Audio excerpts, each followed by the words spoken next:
when phones just ring. Hello, welcome to This is the GSA Way, episode 13, Faulty Fire Alarms. Again, another quick one, a GSA quickie. Some of you who follow me on LinkedIn will be aware that we've had an ongoing issue with a faulty fire alarm. I mean, the fire alarm systems go back to about 2016. It's been an issue, a constant issue. They keep doing their sort of normal patch repairs and fixing it. They disconnect to get to the fire brigade because the fire brigade kept coming out.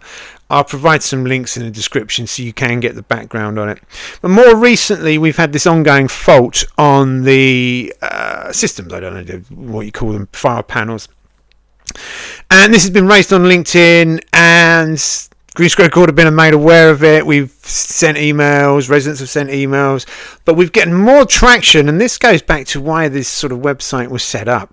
You get more traction if you send it via email. First of all, if it's a lone person sending something in via email, it's lost, it's forgotten, it's overlooked, it gets a Pavlovian response and then it's ignored.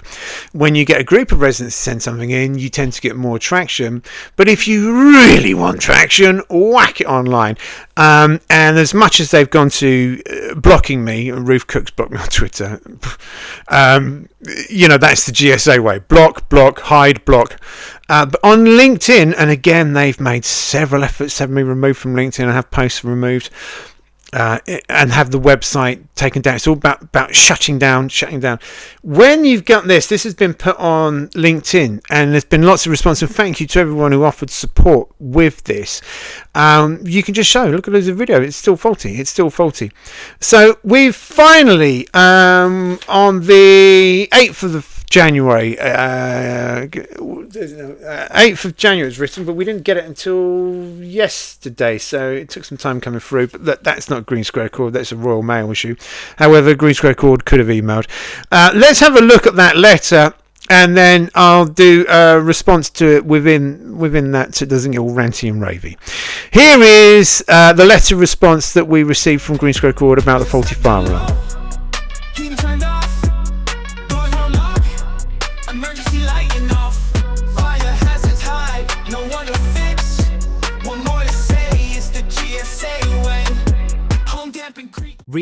Fire prevention at Maureen Christian House.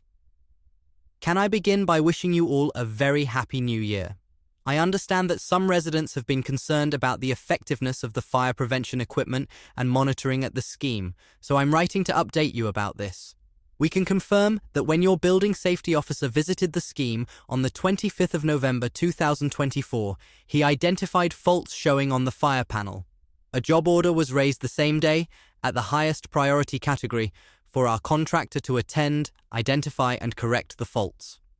Our contractor CCSS has attended and has found that the source of the issue is likely to be the fire equipment in the underground car park, which has been affected by moisture.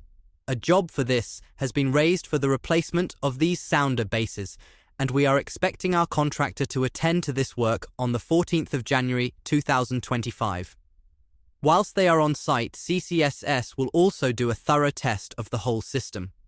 Should any further work be necessary, this will be ordered and completed. I would like to stress that although the fire panel is still showing faults, the fire detection system is still working and will trigger normally. The Oxford Fire Service visited the block on the 2nd January and are satisfied that the actions GSA are taking to resolve the issues are being dealt with appropriately. Yours sincerely, Home Ownership Officer. Let's start by breaking down this response. If you had kept us updated in a timely manner, you would have had the opportunity to wish us a Merry Christmas and a Happy New Year. If you had responded when this issue was previously raised, you could have also wished us a Happy Halloween, a wonderful bonfire night, and even many of us a happy birthday. The fire alarm panel is located at every entrance, meaning residents have to walk past one every time they enter or leave the property. This issue with the fire alarm panel has been ongoing since 2016, although I doubt your records reflect that, likely due to your inability to track, maintain or organize records in any meaningful way, even before the failed merger. You must have been aware that this has been an ongoing issue, and it has caused significant concern for all residents in this building. Your building safety officer must have noticed this well before the 25th of November. Simply categorizing it as your highest priority does not mean it was handled with any real urgency or effectiveness. The ongoing delays and the fact that the panel is still faulty suggest that your so-called highest priority category leaves much to be desired. The use of the word likely in your statement suggests uncertainty and implies that further investigations may be required. However, given the ongoing major leaks that have been reported to you multiple times, the fact that you've had to hire an industrial pump to remove water from the lift shaft, and the deployment of multiple teams to investigate these leaks without any meaningful update, it seems clear that the faulty fire equipment is indeed caused by moisture. As the 14th of January has come and gone with no further updates, even 10 days later, I strongly suggest that you prioritize updating all residents as a matter of urgency.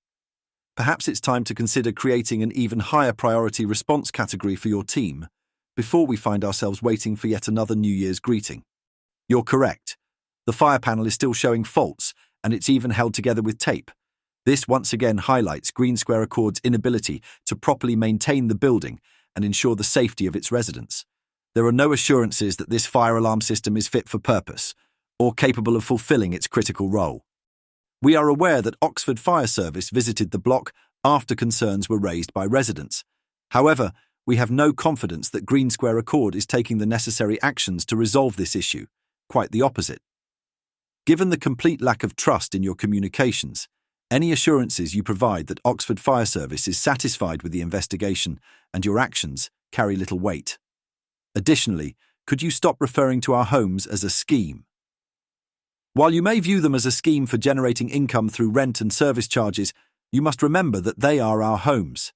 As your paying residents, we require clear updates, decisive action, and a fully functional fire alarm system that complies with fire regulations. Perhaps you could now provide a definitive date for when this will be installed.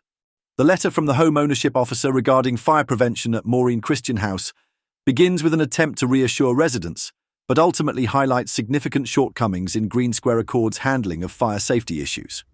While it acknowledges residents' concerns and confirms faults were identified in the fire panel as early as the 25th of November 2024, it fails to explain why the issue remains unresolved nearly 2 months later. The letter attributes the problem to moisture-affecting equipment in the underground car park, yet provides no explanation for why this persistent issue, reportedly ongoing since 2016, has not been addressed sooner. Although the letter claims that the fire detection system remains functional, it offers no tangible evidence or independent validation to reassure residents of their safety. The reference to the Oxford Fire Service being satisfied with GSA's actions feels dismissive of residents' concerns, especially given the lack of trust in GSA's assurances. Furthermore, the tone of the letter suggests a reactive approach rather than proactive measures to ensure the building complies with fire safety regulations. The vague statement about further work being ordered, if necessary, adds to the uncertainty, and no definitive timeline for resolving the issue is provided beyond the visit scheduled for the 14th of January 2025, a date that has already passed without further updates. The closing sentiment does little to address the fundamental concerns of residents, leaving them with no clear assurances about when a fully functional and compliant fire alarm system will be installed. This letter exemplifies poor communication and an inability to take residents' safety concerns seriously. Unless we forget about the lift that is stuck on the 29th floor of a 3-story building. So there we have it, another lackluster response from GreenSquareAccord, which avoids accountability. And this guy whose membership we're no doubt paying for as he's part of the Chartered Institute of Housing, something they can claim their membership back through expenses. So, we're paying for his membership, and yet this is the sort of response we get. And we're still left with, although they say, a fire alarm panel that says it's faulty. It's still showing as a fault.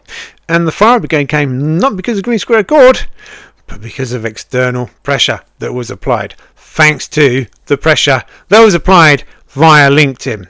So there you go. It's another way. It shows highlights, the lengths they'll go to silence. We don't want to hear about it. Oh, we've got to do something about it now because it's online. And that's why platforms like this must stay. You must stay the course. I can't avoid us if we're all together.